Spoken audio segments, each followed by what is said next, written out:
Information Technology Infrastructure Library. Apa itu Information Technology Infrastructure Library atau ITIL? Teknologi Informasi Infrastructure Library ITIL adalah satu set konsep dan teknik untuk mengelola teknologi informasi TI infrastruktur, pengembangan, dan operasi. ITIL adalah pendekatan paling baik untuk layanan manajemen TI di dunia. ITIL menawarkan pendekatan berdasarkan best practice yang diambil dari sektor publik dan swasta internasional. Siapa saja yang menggunakan ITIL? ITIL telah digunakan dan diadopsi oleh banyak organisasi di dunia baik dari pemerintahan, swasta dan pendidikan. Beberapa contoh organisasi yang telah mengadopsi ITIL adalah Microsoft, BM, Visa, Honda, bahkan PT Telekomunikasi Seluler. Dan masih banyak lagi organisasi yang mengadopsi ITIL sebagai kerangka kerja IT service management mereka. Pada Telkomsel sendiri, adopsi ITIL terlihat berdampak baik pada kinerja perusahaan terbukti. Pada setiap tahun Telkomsel adalah penyumbang terbesar dari profit Telkom selama 1 dekade terakhir. Apa itu manfaat ITIL?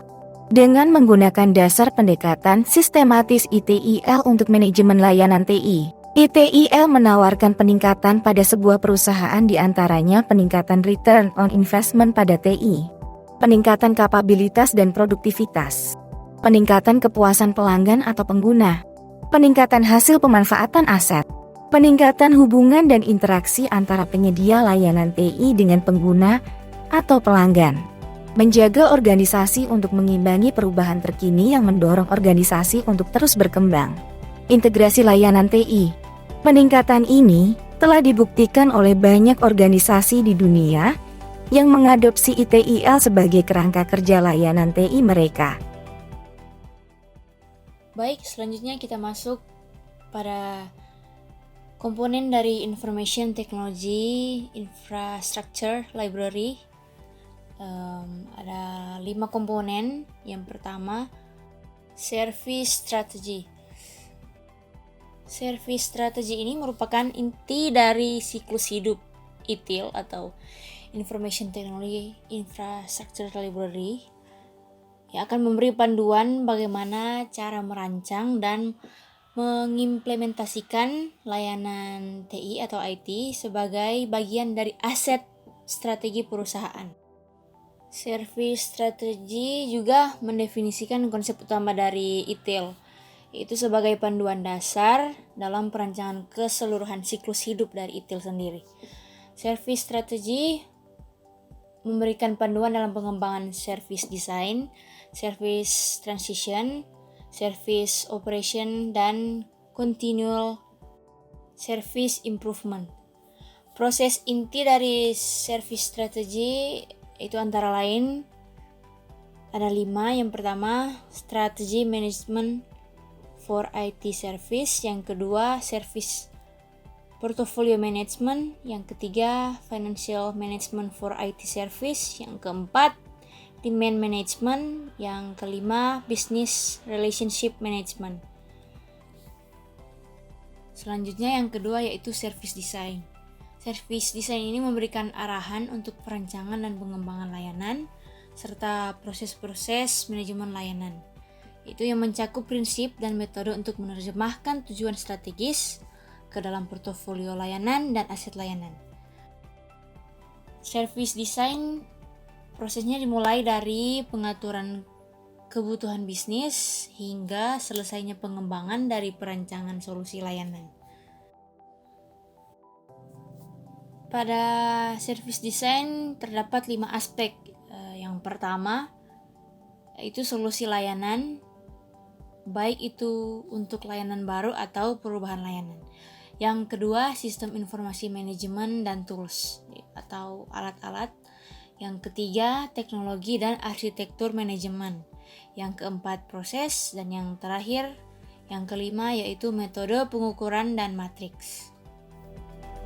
Komponen ketiga dari Information Technology Infrastructure Library atau disingkat ITIL adalah Service Transition.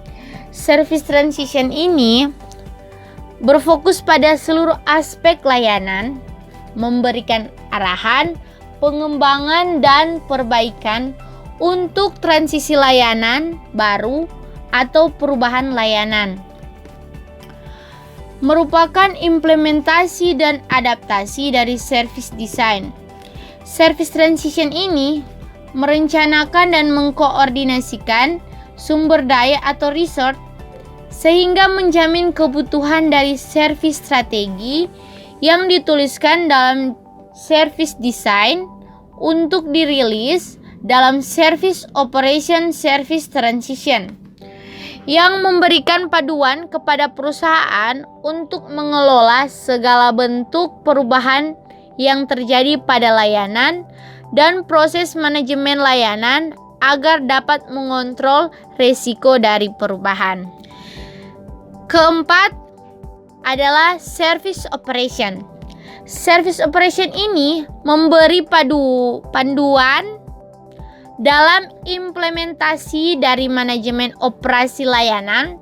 Service operation ini menyampaikan layanan kepada pelanggan dan mengatur aplikasi, teknologi, dan infrastruktur yang mendukung penyampaian layanan. Merupakan tahap yang menyampaikan nilai layanan kepada bisnis secara langsung.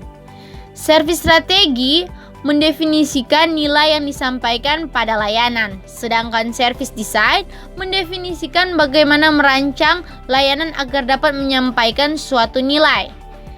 Service transition mengubah rancangan menjadi layanan yang sebenarnya, sedangkan service operation menjamin bahwa layanan dan nilai dari layanan dapat tersampaikan. Kelima, continual service improvement.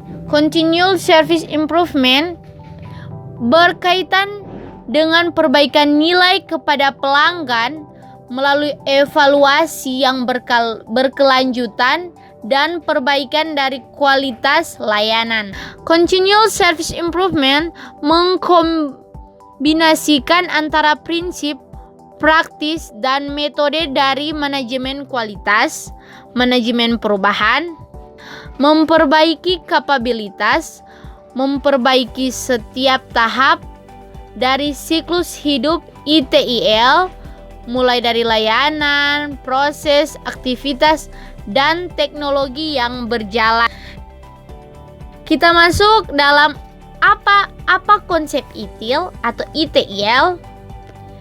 ITIL memiliki beberapa prinsip utama yang diwujudkan melalui 5 komponen inti.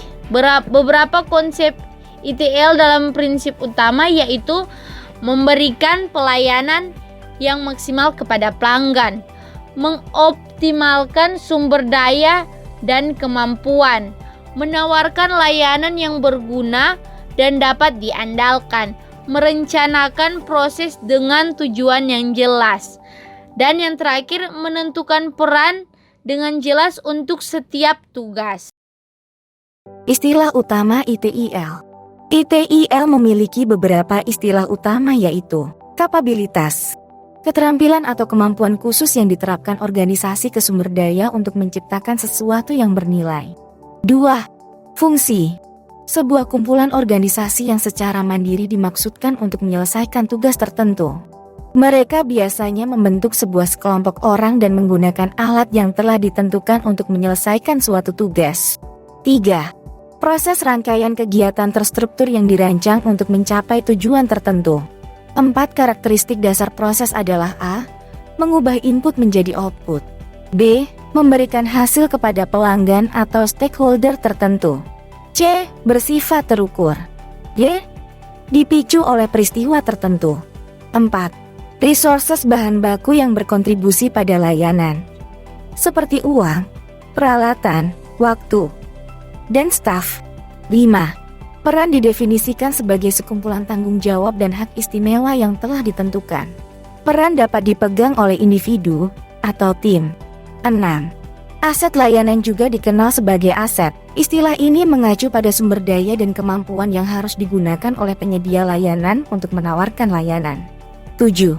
Manajemen pelayanan kemampuan khusus untuk memberikan sesuatu yang bernilai kepada pelanggan dalam bentuk layanan. 8. Jasa sarana untuk memberikan sesuatu yang bernilai kepada pelanggan tanpa mengharuskan mereka untuk memiliki biaya dan risiko tertentu. 9.